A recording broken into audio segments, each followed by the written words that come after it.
Hey guys, welcome to another episode of Tech Tuesday. My guest today is my longtime friend, aging technology maven, Mary Furlong. And so I'm really excited about having this conversation today. We've talked before, it's been too long. You just had a great conference, and we're going to talk about that. But first, this.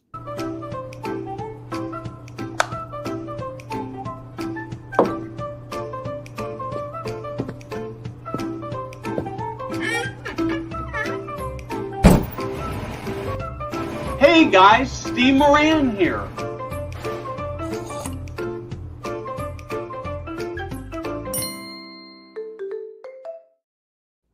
Mary, welcome to Foresight TV. Just in case somebody doesn't know who you are, why don't you tell me a little bit about who you are, what your passion is, how you're changing the world? Oh, I think I changed the world by building community. I think that's what you would say. I was the founder of SeniorNet in 86, Third Age Media in 96, which was acquired by Ancestry. And for the past 23 years, I've been designing conferences, the Longevity Venture Summit, which is 23 years old, and we've given away over $230,000 through the years to top entrepreneurs, and we've watched them build companies worth hundreds of millions of dollars. So I'm an ecosystem builder, I would say, and I have a private client practice too that helps entrepreneurs find capital. I've raised about 300 million in venture capital and corporate sponsorships. I'm here today at the US Aging Conference, where I gave a talk on investment. Who are the investors in the longevity market, and then how can they bridge the gap between the entrepreneurs they're investing in and people who are part of the USA, who are part of area agencies on aging. And so it was very exciting to have a large room full of people where half of them were area agencies on aging and the other half were entrepreneurs. And so that's been a very exciting week. And of course, I throw parties. I have to ask this, Mary. Were there any senior living operators there? I did not meet a senior living operator, but we did have the NIA there, which is really important because they have a $160 million fund. And of course, I threw a party, Steve, right? A place called Sally's. I should send you a picture, overlooking the marina. And we had Mary Lazar, who is head of ACL at HHS, and Bob Lancato, and Courtney Baldridge, who runs BizDev for US Aging. What's been very exciting is the growth of the number of tech startups that are exhibiting at US Aging. So when you talk about rural transformation funding, and that was a theme at our Venture Summit, you can really see case studies of entrepreneurs here that are leveraging that rural technology funding and making things happen. Of course, my most exciting thing here was one of my clients who was a finalist. You probably remember her in 2005. So she did a little flyer that told the area agencies on aging how their budgets could map with her innovation in Life Bio. But my favorite story of US Aging, I walked into the main exhibit hall, and there was my client Audion low-cost hearing aids, which I'm an advisor to the company, and they had primarily been going to market in retail. And I introduced them to US Aging.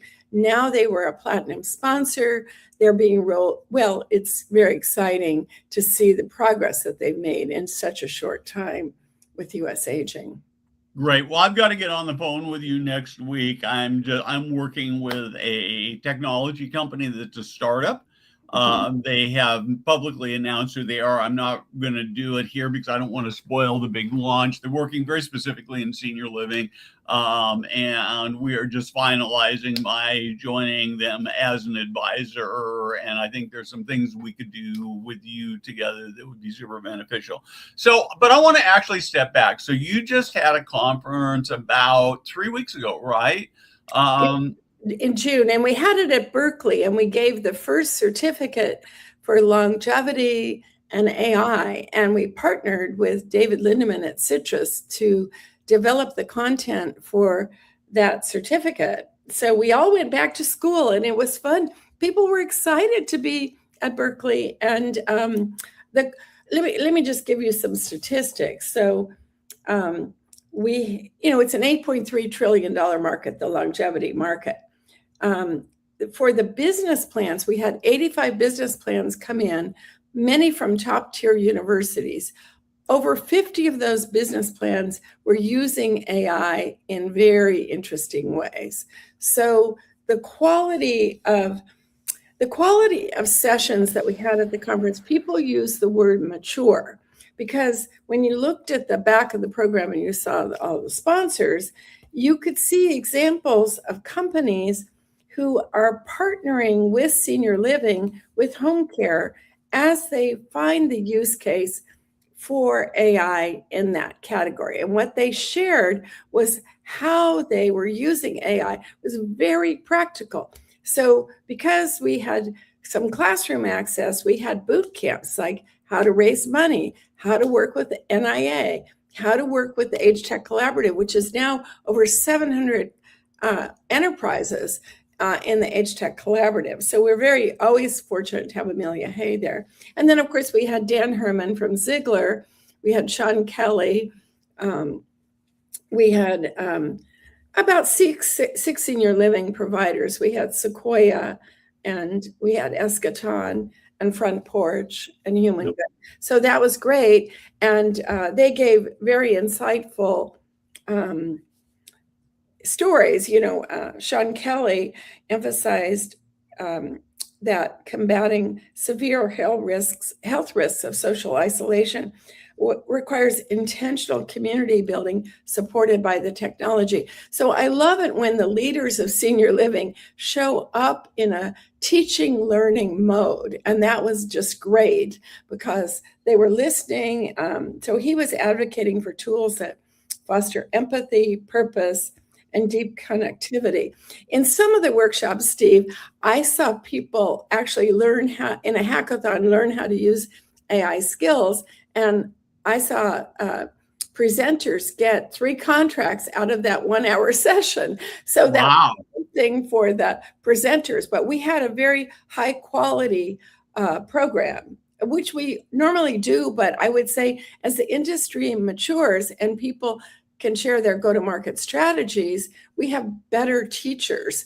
And I'll give you an example. Lawrence Kosek from Get Set Up talked about when he wanted to understand the master plans on aging, he went across the board and he showed how he used AI and did an analysis of all the master plans on aging, and he was able to see the trends. Well, we did the same kind of analysis using AI of what were the trends in our business plans? What were the trends in caregiving? So we're going to be using video to release some of the sessions from our conference, clearly the ones on the rural transformation funding, and then several of the how-to sessions.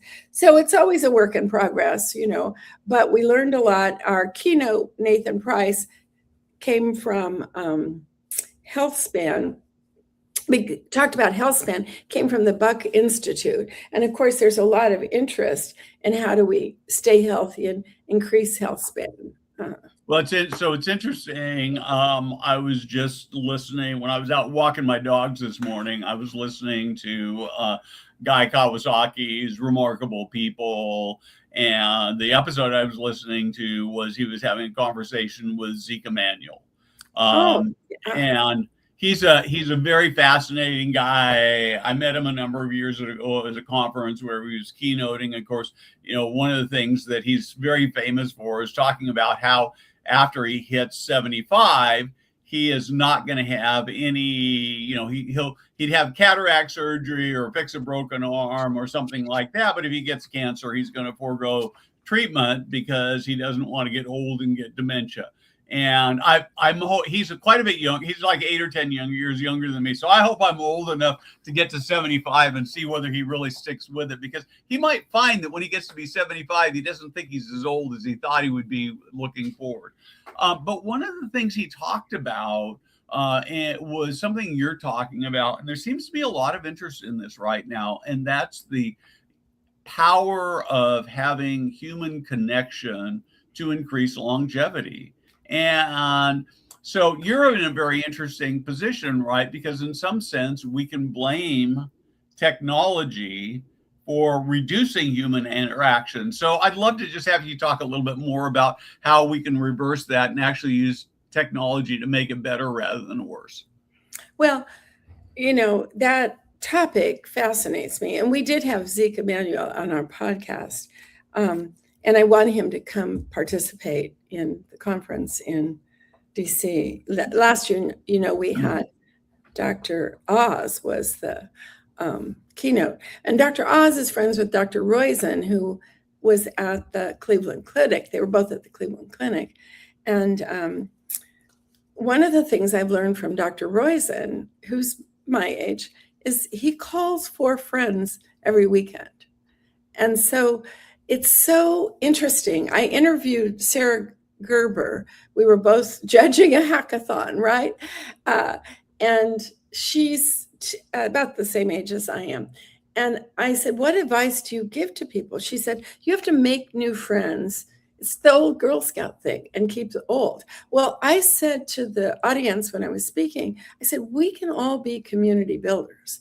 I have teas in my garden maybe once every 6 weeks. Now, it could be, I think even people that are home doing Zoom are lonely because they're there all day. And so the notion of getting out at 4 o'clock, going to tea and talking with other people, you have to be intentional about building community. We can all be architects. We had an event at our conference in the Julia Morgan building. She was an architect. I've always been a cyber architect, investing in ways to build community. But I'm toying with a new idea called the fourth quarter about what are all the things that people need when they're in the fourth quarter. So when I came away from this conference, I came home with 3 new friends, 2 that run area agencies on aging, and 1 who helped me with my suitcase on the airplane, who happened to be at the San Francisco fire credit unit. And I think, here's a fireman that could also help me with my suitcase. I said, come to the party. So he came to our party last night. Well, there were many people with solutions around installing products in the home, where a paramedic is in the home. And so it's really good for the fireman community to know about the tech innovations that you can use to age in place at home. So I think you have to build community wherever you go. If you're an entrepreneur, you have to be part of. I think that's why there's such enthusiasm when we have these gatherings. And also when you give up, I think it was our colleague at MIT, Joe Coughlin, wrote about what happens to your identity when you leave the corporate world. And we have to look at the decline in church attendance. And so what is your mosaic of definition? And I retweeted that post, and many people reached out to me, said, you're talking about me, and it was, we look at corporate America downsizing, and there's a big uptick in people getting side gigs. Even my hairdresser yesterday wanted to show me her new app where she gets passive income from her app. So the world of work is changing in a very fundamental way. One of the most important speakers that we had at our conference is the woman who at ARP, Ani, who has the new ARP research report, which everyone should read. And it shows the data about the market. And one of the key insights is the number of older adults who want and look for purpose and volunteer as in their communities in all sorts of interesting ways. And so I think helping older people figure new pathways to work, new roles in our community, and how do we build community wherever we go. Yeah, it's a really significant issue. I know that as I've gotten older, that my circle of friends has shrunk. Some of it is because people have passed away. Some of it is because we've moved in different directions. And frankly, we don't behave the same, right? When I was 18, I had a friend who lived 10 hours away and said, "Hey, let's have coffee tonight." I drive, or we each drive 5 hours, and I'm not very likely to do that at this age anymore. And so one of the things I've done is I've taken up golf, and I've got a number of people that I've just met on the course that I'm now playing golf with on a regular basis. And that human condition is so important. But I've also talked to so many people in the senior living industry where I said, okay, tell me the truth. How many close friends do you have? And much worse with guys, of course, than it is with women. So many of them basically don't have any friends at all. They've got work colleagues, but they're not people. If they stopped working tomorrow, they're people they wouldn't really interact with anymore. So, well, it's interesting because I think coffee shops, I think Howard Schultz was right when he started Starbucks. And I go regularly to a little coffee group that I meet with, and several people have had mobility issues. I think when you have other issues, cognitive issues, mobility issues, your circle gets smaller, right? yep. But it doesn't mean that your online circle, like during COVID, I took up, not very good, I took up online bridge. A lot of women I know take up water aerobics or strength training or mahjong or a walking group. And I think you have to put yourself out there. I'm lucky that my college friends are still close. So, here, we get to talk about things that are in the same set of issues. And recently we just had a wonderful retreat weekend, we covered a lot of territory on the issues. But ARP just launched, they have something called the Ethel. So there's a new editor of the ARP magazine, but the Ethel is named after Ethel Percy Andrews. And now Ethel has meetups so you have to kind of go out and figure out what is it that you like doing, and then how do you amplify that so you get to do more of it. And you have to discover, was I really kind of an artist? Do I like cooking? And then I think, grandchildren are the dessert of life, right? So if I totally changed my schedule this summer so I could make swim practice, because I got to do that. I get it. I was up at 5 o'clock this morning because my 20-month-old grandson who lives with us, while dad's going back to school, decided he needed to be up at 5 o'clock. Mom's got a brand new baby. So grandpa sat with him for a couple of hours and played, and it was wonderful, right? So Right. We don't have a lot more time left. I want to dig a little bit into your two conferences. You've talked a little bit about some of the content, but you also have a pitch for distribution that you've done. Talk to me a little bit about what that's about, who that's for, and how successful it is. Well, this is one of the more popular parts of the conference. So we look for companies that have almost $1 million in revenue, $1 million or more. So they have to be pretty far along and that are very innovative. And we bring together like nonprofit executives from ARP, Volunteers of America, senior housing, home care, and we have the entrepreneur pitch. And so Hibiscus Health pitched and all the pedals went up. I think all the pedals but one went up. So that's a really sign of traction in the market. So I think all of your listeners should take a look at Hibiscus Health. I'm also very excited about Quilt. Quilt is a company that is involved in engagement inside of senior living.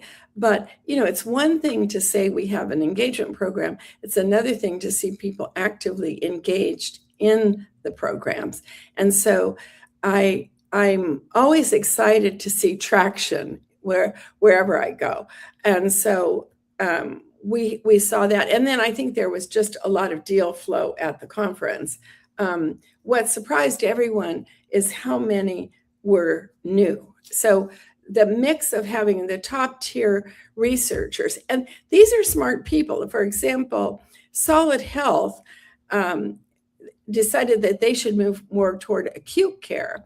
Now, they've now launched AI and skilled nursing LinkedIn. So since the conference happened, that has happened. So today I have a client in San Diego. Someone from Japan has flown here to look at what they're doing. So there's so many, it's modeled after TED conference, technology, entertainment, and design. This is really longevity, investment, innovation, and I would say distribution.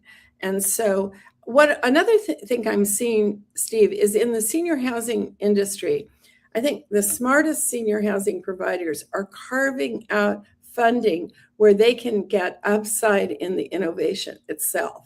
And so if they see something working or their team is co-creating, and it better save staff time and it better make things work more efficiently. But if they can see a dramatic change, then they want to be part of that. And so we went to Aroha Memory Care on the learning journey. Aroha Memory Care is doing really amazing things.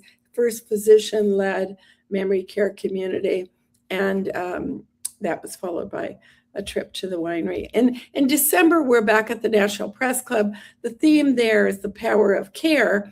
Now, we did have participants from Washington at this conference, and there's more and more interest from Washington because we taught people how to get DIME certified as a startup. It was, that was done by Amelia Hay of ARP, Age Tech Collaborative. And so there are these innovations happening at every level. It's happening at the corporate level, not as much as we would like, but it's also happening at the government level, locally, state-wise. I mean, I ran into Greg Olson yesterday. He's done almost 40 deals with startup companies. And so, these companies are really making a lot of progress. Ageless innovation, intuition robotics, get set up. And so these platforms are being deployed, not just in one part of the state, but in many parts of the state. Yeah. So I think that's pretty exciting. And I think it's the future. Yeah, I think so. So as you look at this, you get exposed to so many ideas about technology. I'm sure that as you hear people talk about them, you go, oh man, that is such a great idea. And others you go, probably very generously, what are you thinking? Are you an idiot?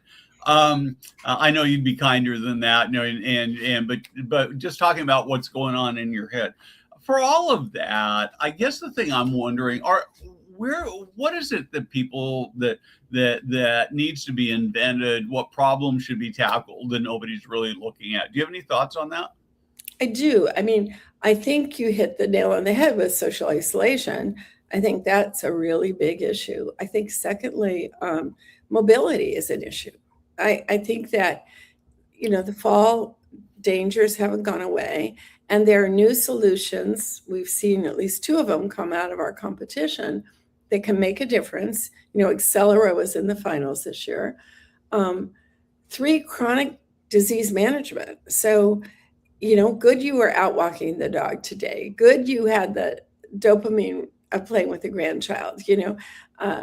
We've got to figure out how we can do strength training and make that part of whatever the GLP-1 story is, but it also has to be part of the older adult story. That's right. I don't think there's a widow's support network. I think that transition through loss, I think scams is a big topic.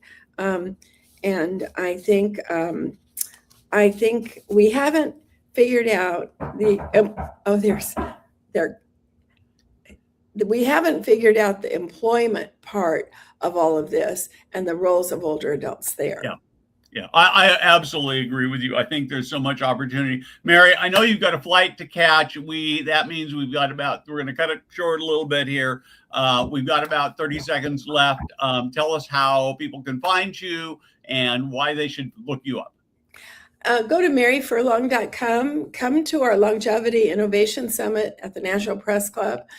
Use the discount code FOM, Friend of Mary 25, and keep building things. Thank you. Great. Thank you very much. Safe travels on your trip, and look forward to getting together in person soon. That sounds great. Thank you. Great. Bye-bye. Thank